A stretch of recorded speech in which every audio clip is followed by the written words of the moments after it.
আমাদের চোখে পুরুষ রমণী কোনো ভেদাভেদ নেই। বিশ্বের যা কিছু মহান সৃষ্টি তাই চিরকল্যাণকর। অর্ধেক আছে তার নারী, অর্ধেক তার নর। কবি কাজী নজরুল ইসলাম বহুদিন আগেই এ কথা বলে গিয়েছেন। তবুও এখনও আমাদের দেশে আর্থসামাজিক এবং শিক্ষাক্ষেত্রে অনেক সময়ই নারী ও পুরুষ ভেদাভেদ দেখা যায়। আর সেই বিভেদের একের পর এক বাধা অতিক্রান্ত করে চলেছেন হুগলির আরামবাগের 19 নম্বর ওয়ার্ডের বাসিন্দা শিক্ষিকা অনিতা মুখার্জি। মহিলা পুরোহিত হিসেবে দুর্গাপুজো করা থেকে শুরু করে বিবাহ দেওয়া সবকিছুই অনিতা দেবী করে থাকেন। এবার নিজে উপবীত ধারণ করলেন। ধর্মীয় সমস্ত রীতিনীতি মেনে বাড়িতে এক অনুষ্ঠানের মাধ্যমে নিজে উপবীত ধারণ করলেন।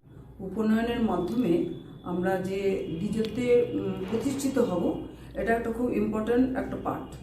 তো আমরা বৈদিক যুগে আমরা যেটা জেনেছি গার্গীর পৈতে হয়েছিল। আর আমি যেহেতু ব্রাহ্মণ কন্যা, ছোট্টবেলা থেকে আমাদের একটা পূজা অর্চনা, চণ্ডীপাঠ, গীতাপাঠ ছোট্ট থেকে মা শিখিয়েছেন। আমাদের বাড়িতে এই কালচারটা ছিল। তো এই কালচারের ফলে আমরা পড়াশোনা বা বিভিন্ন খেলাধুলা কাজের মাধ্যমে এটা আমাদের একটা নিত্য অভ্যাসবশত আমরা করে যেতাম। করতে করতে এটা খুব ভালো লাগে। ছোটবেলায় মা আমাদের দীক্ষাও দিয়ে দিয়েছেন, ওটা একটা সংস্কার। দীক্ষার পর আমার চাকরিজীবী টাইমেই এই গত 5 বছর হলো পূর্ণাভিষেক, একটা অভিষিক্ত হয়েছি। পূর্ণাভিষেকটা বাড়িতেই হয়েছে। তো তারপরেই একটা পৈতেটা এসেনশিয়াল নয় আমাদের মেয়েদের জন্য, কিন্তু এটা একটা সংস্কারের একটা উন্নতি হওয়ার জন্য একটা পার্ট। তো আমার যার জন্য প্রথম থেকেই খুব ইচ্ছা ছিল। উল্লেখ্য, বৈদিক যুগে গার্গী, লোপা, মুদ্রা, মৈত্রী এই বিভেদের গণ্ডির ঊর্ধ্বে উঠে নারী পুরুষের ভেদাভেদ দূর করেছিলেন। কিন্তু বর্তমান সময়ে অনেক মাঙ্গলিক কাজ থেকে মহিলাদেরকে দূরে রাখা হয়। আর সেক্ষেত্রে এক বিরল দৃষ্টান্ত তৈরি করলেন আরামবাগের অনিতা দেবী। খুব ইচ্ছা ছিল এবং পৈতেটা দেবার জন্য মানসিকতা সম্পন্ন ব্যক্তি নিপাট করে বৈদিক মন্ত্র সহকারে যোগ্য হয়ে আরও 2জন ব্রাহ্মণকে ওনার অ্যাসিস্ট্যান্ট হিসেবে এনেছিলেন।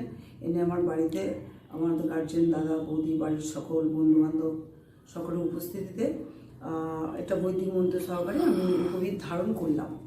তো এটা এই জন্যই নিলাম যে একের এক পর আসবো। আগামী দিনে সন্ন্যাসের মানসিকতাটা আমার আসছে, জানি না পারবো কিনা, ওটা আরও কঠিন।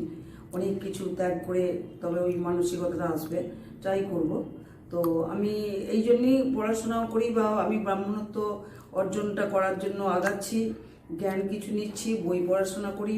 মহিলা পুরোহিত হিসেবে আমি 85 সাল থেকে পুজো করছি, দুর্গাপুজো থেকে আরম্ভ করে এমনকি আজ গত 3-4 বছর ধরে বিয়েও দিচ্ছি, নান্দিমুখ থেকে আরম্ভ করে সমস্ত কিছু।